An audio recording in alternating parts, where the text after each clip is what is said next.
Na aula de hoje nós vamos falar sobre o conceito de Primary Key e como utilizá-la para gerenciar a integridade dos seus dados.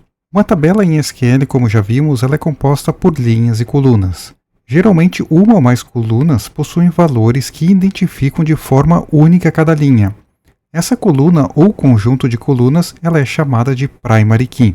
A Primary Key garante que os valores sejam únicos e não aceitem valores null, mantendo a consistência dos dados. Existem dois tipos principais de Primary Key. Nós temos a Primary Key simples, que é composta por uma única coluna, e temos a Primary Key composta, que é composta por duas ou mais colunas. A chave primária composta ela garante que a combinação dos valores seja única, mesmo que uma das colunas tenha valores duplicados. Então aqui no nosso banco de dados nós temos diversas tabelas que nós importamos e a maioria delas tem então uma chave primária. Se nós formos olhar aqui nas propriedades da tabela Employees, por exemplo, nós vemos aqui a lista de colunas dela e temos que essa Employee ID ela está marcada aqui como Primary Key. Esta coluna do tipo inteiro ela é a Primary Key dessa tabela de empregados, as outras todas não estão marcadas como Primary Key. E automaticamente, por ser Primary Key, ela está marcada como Not Null também, ou seja, é obrigado a ter uma informação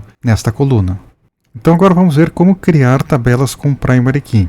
Vamos inicialmente criar uma tabela chamada Projects com uma chave primária simples. Então aqui nós temos as colunas dessa tabela Projects, o Project ID, Project Name, Start Date e End Date.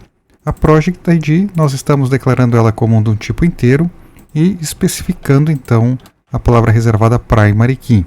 Nós também podemos escrever isso de outra forma, fazendo um Create Table Projects. Nós declaramos o nome das colunas normalmente, mas ao final nós declaramos uma constraint. A chave primária ela é uma constraint, nós vamos ver as demais restrições de integridade em outras aulas adiante no curso.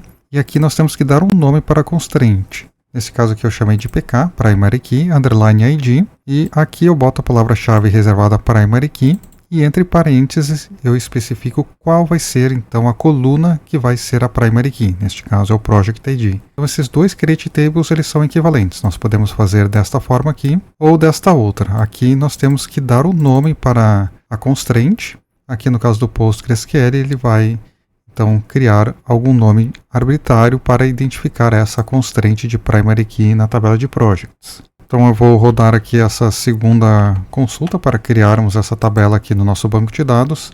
Se formos dar um refresh, vemos então que a tabela de projetos ela foi criada com sucesso aqui no nosso banco de dados. Então temos aqui a tabela de projects. Se formos olhar então as propriedades dessa tabela, vamos ver aqui que a coluna Project ID está marcada como Primary Key. Nós podemos ver aqui também no pgadmin, temos essa aba aqui de constraints. Então nós temos todos esses tipos de constraints aqui. A Primary Key, que estamos estudando agora. Nós temos a Foreign Key, a Check, a Unique e a Exclude. Então veja que aqui ele pegou exatamente o nome que demos para a nossa Primary Key e associou a coluna Project ID. Agora vamos ver um exemplo com uma chave primária composta. Para representar os atributos do projeto, eu vou criar uma outra tabela chamada Project Assignments. Essa tabela ela vai ter um Project ID, que vai fazer a relação com a tabela Projects. Nós temos um Employee ID, que também vai fazer uma relação com a tabela de Employees. Nós temos uma Join Date.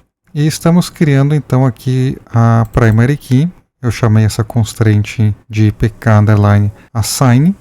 E estamos passando as duas colunas que vão identificar os registros unicamente dessa tabela. Então eu tenho o Project ID e o Employee ID, criando então uma chave composta. Então vamos criar também essa tabela, basta rodar e a tabela foi criada com sucesso. Nós podemos criar uma tabela também sem a chave primária inicialmente e adicioná-la depois com o comando Alter Table. Se eu criar aqui essa tabela Project Milestones e não definir a chave primária neste momento, nós podemos definir depois com Alter Table.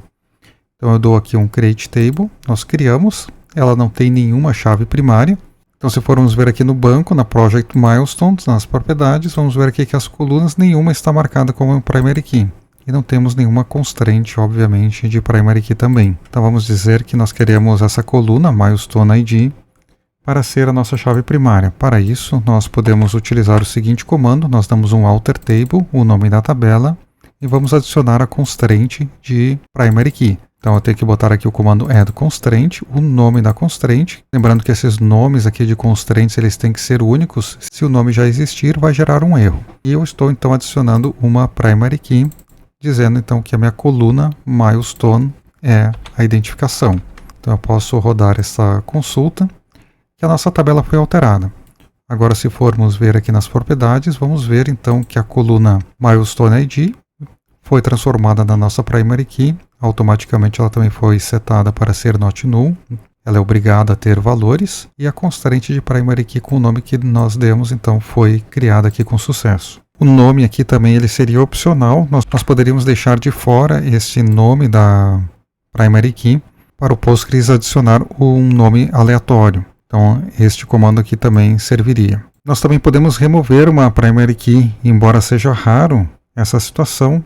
Nós podemos utilizar o comando drop constraint. Então vamos fazer um exemplo para remover a nossa primary key que acabamos de criar. Então se eu selecionar aqui alter table, em vez de um add constraint, eu dou um drop constraint e especifico o nome da constraint que eu quero apagar dessa minha tabela project milestones. O comando foi executado com sucesso. Se olharmos novamente as colunas aqui da milestone ID, veja que a primary key foi aqui desligada. Não temos mais nenhuma primary key nessa tabela. Então eu vou adicionar novamente, era apenas um exemplo para mostrar este comando drop constraint. Então hoje nós aprendemos sobre o conceito de primary key e como utilizá-lo para garantir a integridade dos dados em tabelas SQL. Vimos como criar tabelas com primary key, adicionar a chave a tabelas já existentes e até mesmo removê-la quando necessária. Até a próxima aula!